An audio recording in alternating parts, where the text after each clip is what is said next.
दीपक sir, सबसे पहले जो है ना मैं आपसे बस एक चीज़ समझना चाहती हूँ। हम बिल्कुल एस्टेट प्लानिंग की भी बात करेंगे, लेकिन मैं ना उस कानून के बारे में समझना चाहती हूँ जो महिलाओं को या पुरुषों को ये हक दिलाता है कि उनको एलिमनी मिल जाए। तो मैं ना सबसे पहले ये कानून समझना चाहती हूँ कि शादी के बाद का एलिमनी का जो हक है उस बारे में कानून क्या कहता है।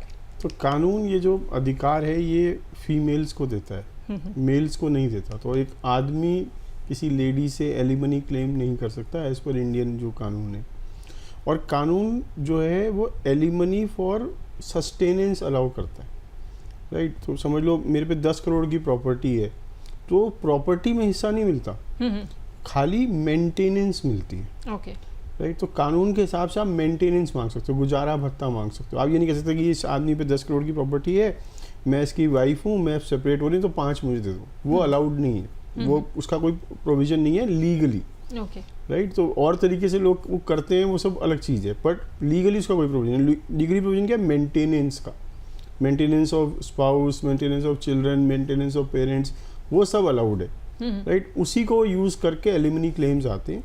और कोर्ट जब ये एलिमनी क्लेम देते हैं तो ये देखते हैं कि जो जिससे सेपरेशन हो रहा है उसकी इनकम क्या है, उस पे एसेट्स क्या हैं, जो सेपरेट हो रहा है उसकी एग्जिस्टिंग इनकम क्या है, उनकी ऑब्लिगेशंस क्या हैं, उस तरीके की सब चीज़ों को पूरी तरह से देखने के बाद वो डिसाइड करते हैं कि हाँ भाई इसको इतना मेंटेनेंस देना है। मेंटेनेंस वन टाइम भी हो सकता है और पीरियोडिक भी हो सकता है। ठीक है, तो मेंटेनेंस वन टाइम भी मिल सकता है, पीरियोडिक भी मिल सकता है। आपने कहा कि महिलाओं से जो है वो नहीं मांगा जा सकता है एलिमनी, लेकिन आज की अगर मैं वक्त की बात करूं, आजकल हमने देखा है कि महिलाएं जो है वो अच्छा खासा कमा रही हैं। कई बार कई ऐसे भी मामले हमने देखे हैं जिसमें वो पुरुषों से बेहतर कमा रही हैं। तो क्या उस सूरत में भी कभी किसी पुरुष को ये हक नहीं मिलता कि वो एलिमनी की डिमांड कर सके? इंडिया में नहीं, भारत में चलिए ये कानून नहीं है। अब हम अपने असल मुद्दे में आते हैं। चूंकि महिलाओं से तो पुरुष मांग नहीं सकते हैं, लेकिन पुरुषों से जब महिलाएं मांगती हैं कि भाई आप हमें एलिमनी दीजिए, कई बार आपने जैसे बताया कि संपत्ति में हक भी मांग सकती हैं, तो ऐसे में एस्टेट प्लानिंग जो है वो कैसे मददगार साबित हो सकती है? तो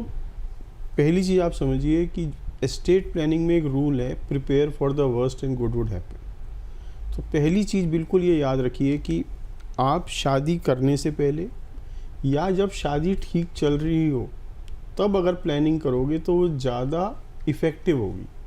जब ऑलरेडी क्लेम आ गया, केस चला गया कोर्ट में, उस टाइम की प्लानिंग में अभी भी बच सकता है पर उसकी पोटेंशियल कम हो जाता है, राइट। तो early planning is what is required. अब ये कैसे मदद कर सकती है?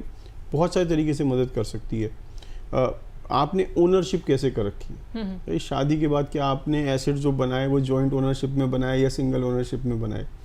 अगर जॉइंट ओनरशिप में भी बनाए, सपोज मैंने एक घर लिया और अपनी वाइफ के साथ मिलकर उसे जॉइंट ओनर बना दिया, EMI सारी मैं ही दे रहा हूँ। अच्छा, अब मैं इसका प्रूफ रखता हूँ या नहीं रखता?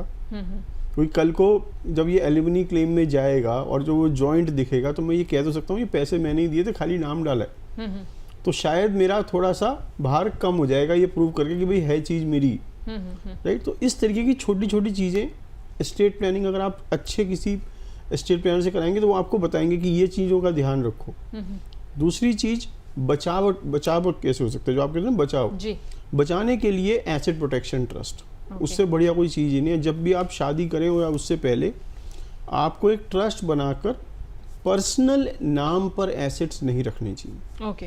आपके एसेट्स आपकी ट्रस्ट के नाम होने चाहिए। ओके, कल को आपके डाइवोर्स होता है, तलाक होता है, तो डाइवोर्स किससे हो रहा है? आपसे या ट्रस्ट से? आपसे हो रहा है, पार्टनर से हो रहा है जी, बिल्कुल। ट्रस्ट से तो नहीं हो रहा। नहीं। तो जो कुछ ट्रस्ट के अंदर है वो एलिमनी क्लेम का पार्ट नहीं बन सकता। अच्छा, राइट। तो इस वजह से बहुत सारे आज की डेट में जो यंग पर्सन्स हैं, स्पेशली मेल्स, जब वो शादी करने से पहले वो हमारे पास आते हैं कि सर हम शादी करना चाहते हैं और हम ये नहीं चाहते कि हमारी वेल्थ रीज़न बने किसी का हमारे से शादी करने का, तो हम पहले ही ट्रस्ट बनाकर उसमें अपने एसेट्स डालना चाहते हैं, चाहे वो बिजनेस एसेट्स हों चाहे वो पर्सनल एसेट्स हों, जो भी है, सो दैट टुमारो अगर कोई क्लेम आता भी है इस तरीके का तो हमारी ये सारी प्रॉपर्टीज़ बच जाए। तो मैं अपनी इच्छा से कुछ भी दे दूँ मैं सेपरेटिंग स्पाउस से, पर मुझे फोर्स नहीं कर सकता कोई कि मैं दे दूँ। ठीक है, तो इच्छा से जो है कुछ भी देना चाहते हैं तो वो दे सकते हैं, लेकिन फोर्स ना हो, ऐसे में ट्रस्ट जो है वो काफ़ी मददगार साबित हो सकती है।